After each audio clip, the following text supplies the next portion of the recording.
One of the most promising frontiers in regenerative medicine is the possibility of slowing or even preventing spinal degeneration, not by waiting for damage to accumulate, but by intervening at the cellular level before symptoms appear.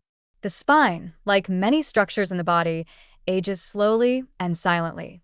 Early in life, its intervertebral discs are flexible, well hydrated, and rich in collagen and proteoglycans. But by middle age, many people begin to show radiographic signs of disc thinning, reduced hydration, or subtle bulging, even without back pain.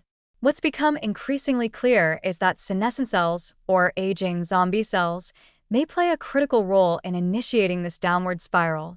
And this insight raises an intriguing question.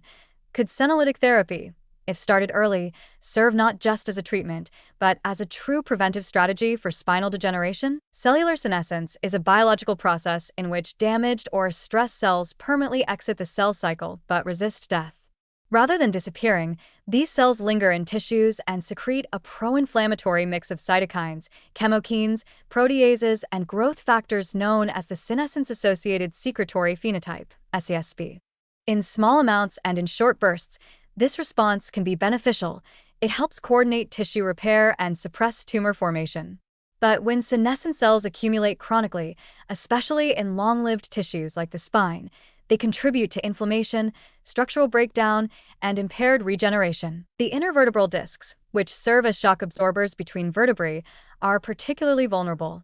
They are avascular, meaning they receive minimal direct blood supply and therefore have limited capacity to flush out cellular waste or mount large-scale regenerative responses.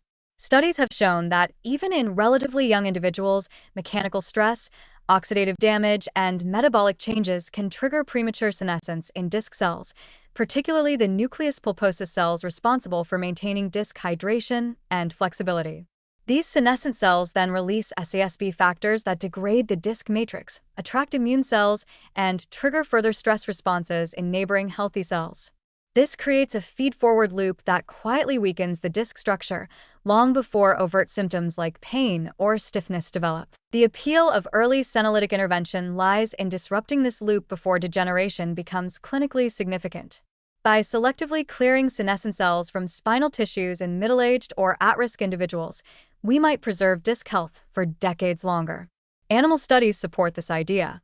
In murine models, administration of senolytic compounds such as physodin, quercetin, or navitoclax has been shown to reduce senescent cell burden in spinal tissues, slow disc height loss, reduce inflammation, and improve spinal biomechanics.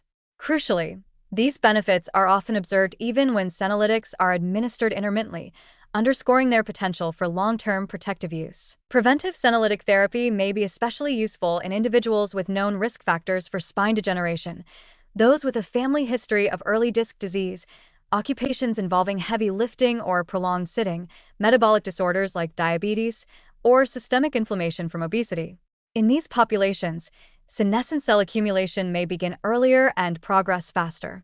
The ability to prune senescent cells in a targeted way could serve as a maintenance strategy, similar to how we use statins to prevent heart disease or bisphosphonates to prevent bone loss. What sets senolytics apart from conventional anti-aging supplements or anti-inflammatory drugs is their mechanistic specificity. Rather than simply dampening inflammation, they aim to eliminate its source. And because senescent cells are non-dividing and often metabolically distinct, it's possible to target them without affecting healthy, proliferating cells, especially when treatment is delivered in periodic, low-frequency cycles. Of course, there are still challenges ahead. We don't yet know the ideal window for intervention. When exactly do senescent cells in the spine begin to accumulate at harmful levels? How often should senolytic therapy be administered to maintain disc health without disrupting necessary cellular processes? These are questions that ongoing human trials and biomarker development will help answer. Researchers are also working to develop non-invasive tools, like blood-based senescence biomarkers or advanced MRI techniques, to identify early cellular changes in spinal tissues before irreversible damage occurs. But even with these unknowns, the logic of prevention is compelling. Waiting for symptoms to appear often means structural damage has already occurred, and treatments become about managing loss, not restoring vitality. Senolytics offer a proactive approach. one that aligns with the growing field of geroscience, which aims to target the biological processes of aging rather than just its consequences. If future studies confirm what early research suggests, the aging spine may no longer be an inevitable source of pain and disability. Instead, it may become a prime candidate for longevity-oriented medicine, where cellular cleanup through senolytics helps preserve function, mobility, and independence well into advanced age. Rather than accepting spinal degeneration as a passive outcome of time, we may soon be able to actively shape its trajectory, starting not with surgery or physical therapy, but with a small, periodic dose of molecular housekeeping.